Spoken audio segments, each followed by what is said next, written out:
भोले बाबा मियाँ को कथा सुना रहे हैं। भोले बाबा कहते हैं कि देवी, भगवान के जन्म लेने का कोई एक कारण नहीं है, अनेक कारण है भगवान के जन्म लेने के। और उसमें से मैं एक दो कारण आपको बताऊंगा कि भगवान इस धराधाम पर क्यों आते हैं अवतार लेकर। एक दो कारण बताऊंगा और वो कारण देवी ध्यान से सुनना। भोले बाबा कहते हैं मैया से, क्यों आते हैं इस धराधाम पर भगवान, कि जब जब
भोले बाबा मैया को बताते हुए कहते हैं कि जब जब हो धर्म के हानि, बाढ़ असुर अधम अभिमानी, करहि अनीत जाय नहीं बरनी, सीधई विप्र धेनु सुरधरणी, तब तब धरि प्रभु विविध शरीरा, हरहि कृपा निधि सज्जन पीरा। जब जब इस धराधाम पर अत्याचार बढ़ता है, गाय पर, ब्राह्मणों पर, इस धरती पर देवताओं पर अत्याचार बढ़ता है, तब तब प्रभु इस धराधाम पर अवतार लेकर आते रहते हैं। और गीता में भी भगवान कृष्ण ने कहा है, यदा यदा हि धर्मस्य ग्लानिर्भवति भारत, अभ्युत्थानम् अधर्मस्य तदात्मानं सृजाम्यहम्, परित्राणाय साधूनां विनाशाय च दुष्कृतां, धर्म संस्थापनार्थाय संभवामि युगे युगे। भगवान कृष्ण गीता में भी कह रहे हैं कि युगों युगों तक मैं इस पृथ्वी पर जब भी अत्याचार बढ़ेगा, अधर्म बढ़ेगा, धर्म का नाश होगा, तब तब अधर्म का विनाश करने के लिए मैं इस धराधाम पर अवतार लेता रहूंगा। समझाते हुए कह रहे हैं कि देवी ध्यान से सुनना, पहले वाली भूल इस जन्म में मत करना। पहले जो तुमने भूल की थी वो अज्ञानता अब इस जन्म में मत लेकर आना। मैं प्रभु की कथा प्रारंभ करने जा रहा हूँ। भगवान इस धराधाम पर क्यों आए मैं तुम्हें सब बताऊंगा, लेकिन पहले वाली अज्ञानता को मिटा दो अपने मन से, तभी तुम भगवान के गूढ़ रहस्यों को समझ पाओगी। भोले बाबा मैया को बार बार चेतावनी दे रहे हैं कि देवी ध्यान से सुनना, ध्यान से सुनना। देवी कहते हैं मानस में बाबा गोस्वामी जी ने 5 कारण बताए हैं भगवान के जन्म लेने के। कोई वैसे तो कोई नहीं कह सकता है कि नहीं केवल यही कारण था, केवल इसी कारण भगवान आए, ऐसा नहीं कहा जा सकता है। भगवान के आने का कोई एक कारण नहीं था, लेकिन फिर भी बाबा गोस्वामी जी ने 5 कारण इस मानस में लिखे हैं। भूत भावन भोलेनाथ मैया से कहते हैं कि जन्म एक दुई कहो बखानी, सावधान सुनो सुमति भवानी। भोले बाबा मैया को बार बार सावधान होने की बात कह रहे हैं कि सावधान होकर सुनना देवी। मैं 1-2 जन्म तुम्हारे सामने कहूँगा भगवान के अवतार लेने के। पहला कारण भगवान के अवतार लेने का क्या है? बाबा गोस्वामी जी कहते हैं कि द्वार पाले हरि के प्रिय दो, जया और विजय जाने सबको, जया और विजय जाने सबको।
सबको विप्र श्राप ते दोनों भाई, तामस असुर देह तिन्ह पाई। श्री हरि नारायण के वैकुंठ के द्वारपाल, जय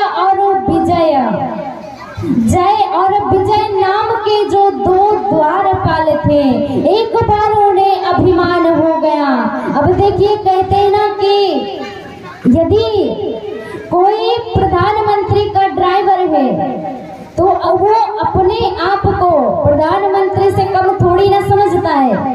ऐसे ही ये इनके द्वारपाल हैं।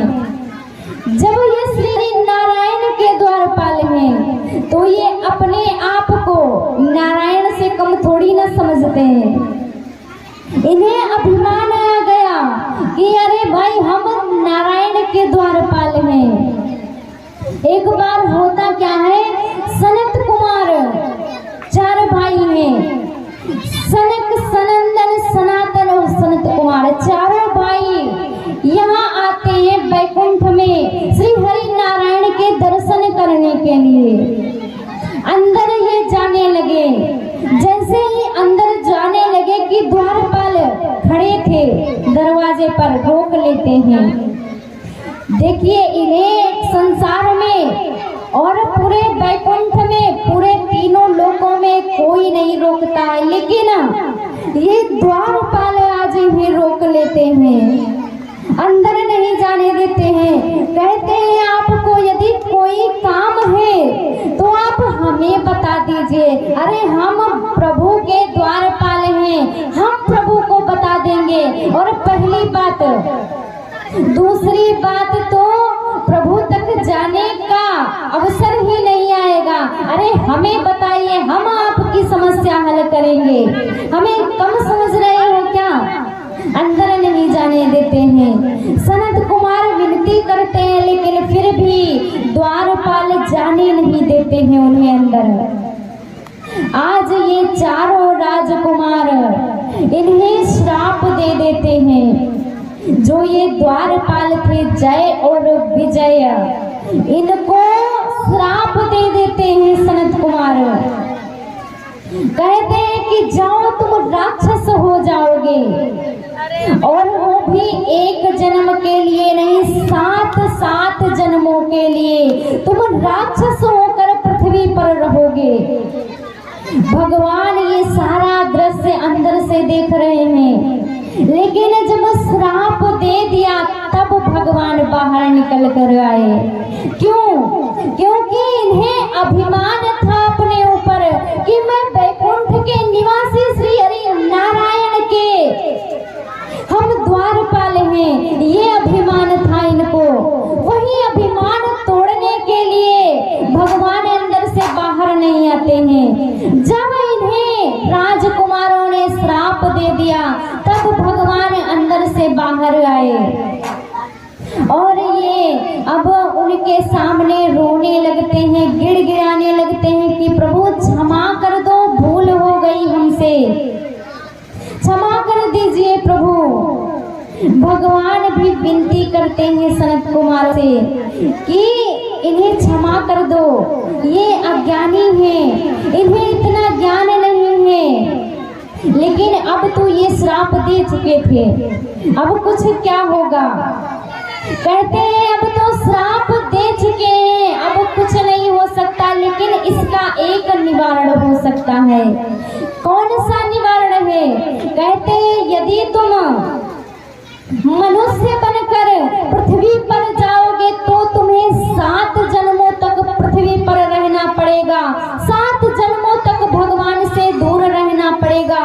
लेकिन यदि तुम राक्षस बनकर जाओ तो मात्र 3 जन्म में ही तुम्हारी मुक्ति हो जाएगी, और वो भी मुक्ति श्री हरि नारायण के हाथों से होगी। राजकुमारों के द्वारा इतना कहते ही ये जो द्वारपाल थे, ये 7 जो कहते हैं ना कि 7 जन्म के लिए श्राप मिला था, 7 जन्मों का नहीं मानते। कहते महाराज मैं मनुष्य नहीं बनना चाहता, मुझे राक्षस बना दो ताकि 3 जन्मों में ही मुझे मुक्ति प्राप्त हो जाए, और वो भी मेरे बैकुंठ निवासी श्री हरि नारायण के हाथों से मुझे मुक्ति प्राप्त होगी। इससे सौभाग्य की बात मेरे लिए क्या हो सकती है? सनत कुमारों ने उन्हें आशीर्वाद दिया है। 3 जन्मों के लिए ये पृथ्वी पर आते हैं। भगवान से प्रार्थना करते हैं कि प्रभु आप देर न लगाना, जब हम पृथ्वी पर आए तो आप प्रभु देर न लगाना, जल्दी से जल्दी आना और हमें मुक्ति दिलाकर अपने धाम बुला लेना। भगवान कहते हैं कि तुम चिंता मत करो, तुम हमारे द्वारपाल हो, और यदि तुम 3 जन्म लेकर आओगे तो मैं तुम्हारे लिए 4 जन्म लेकर आऊंगा। भगवान अपने भक्तों का अहित नहीं होने देते हैं। कहते हैं यदि तुम 3 जन्म मेरे लिए पृथ्वी पर लेकर जाओगे तो मैं तुम्हारे लिए 4 जन्म लेकर पृथ्वी पर आऊंगा। 1 जन्म में यही द्वारपाल जय और विजय रावण और कुंभकर्ण बनते हैं। तब भगवान प्रभु श्री राम जी के रूप में जाते हैं। एक बार हिरण्याक्ष और हिरण्यकश्यप बनते हैं। तब भगवान वराह का अवतार और नरसिंह का अवतार लेकर इनका अंत करने के लिए जाते हैं। और एक बार यही जो द्वारपाल थे वो कृष्ण अवतार में जाते हैं शिशुपाल और दंत वक्र बनकर। तब भगवान श्री कृष्ण के रूप में इस पृथ्वी पर अवतार लेते हैं और उन्हें मुक्ति प्रदान करके अपने धाम में ले जाते हैं। कहते हैं भगवान कभी अपने भक्तों का अहित नहीं होने देते हैं। इसलिए कहते हैं भगवान चाहे हमें सुख दे चाहे दुख दे, उनकी हर इच्छा में हमें अपनी इच्छा समझनी चाहिए और उनका धन्यवाद करते रहना चाहिए।